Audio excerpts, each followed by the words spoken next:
কই রে আচল, কোথায় গেলি? আরে বেরিয়ে আয়, তাড়াতাড়ি আয়, তোর সাথে ভীষণ দরকার আছে।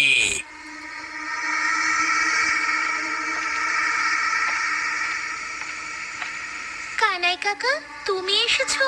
এদিকে দেখো না, আমার ঠাকুমা এখনো বাড়িতে ফেরেনি। আরে সেই কথাটা বলতেই তোকে এলাম। আর বলিস না, পথে এক কাণ্ড, আমার মনে হলো ওটা তো ঠাকুমাই, বুঝলি? তুমি কিসের কথা বলছো কাকা? আর তোমার গায়ে এরকম রক্ত লেগে আছে কেন? ওরে পাগল, শিয়ালে আক্রমণ করেছে রে। আমি আসছিলাম, তখন দেখলাম যে কাকে যেন শিয়ালের দল একেবারে টেনে হিঁচড়ে নিয়ে যাচ্ছে মাটির দিকে। সাদা কাপড় পরা ছিল। আমার মনে হলো তো ঠাকুমা, আমি তো আটকাতে গেলাম, তখন আমাকে আক্রমণ করলো, তাই জন্য আমার গায়ে রক্ত লেগে রে। এবার কি হবে কাকা? তাহলে তুমি তাড়াতাড়ি চলো না, না হলে ঠাকুমাকে ফিরিয়ে আনতে পারবো না। যাবি বলছিস? তাহলে চল চল, আর দেরি করিস না, আমার সাথে চল।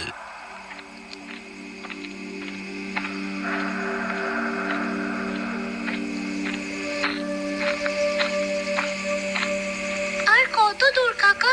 তুমি কোথায় দেখেছিলে আমার ঠাকুমাকে? আরে এই তো চলে এসেছি, আর একটু গেলি হয়ে যাবে, একদম মাঠের মাঝখানে।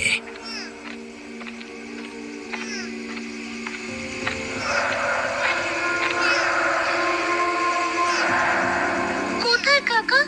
এখানে তো কাউকে দেখতে পাচ্ছি না। দেখতে পাবি কি করে?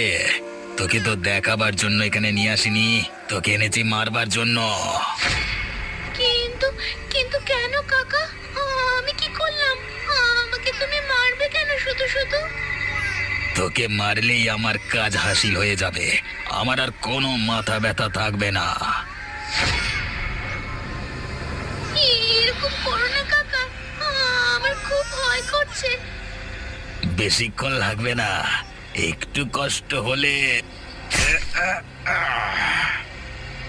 এবার এই লাশটাকে এখানে মাটি চাপা দিয়ে চলে যায়, নাকি পড়ে থাকবে? শিয়ালের দল এসে খেয়ে নিয়ে চলে যাবে। বেশ, তাই থাক, আর খাটনি করতে পারি না তো।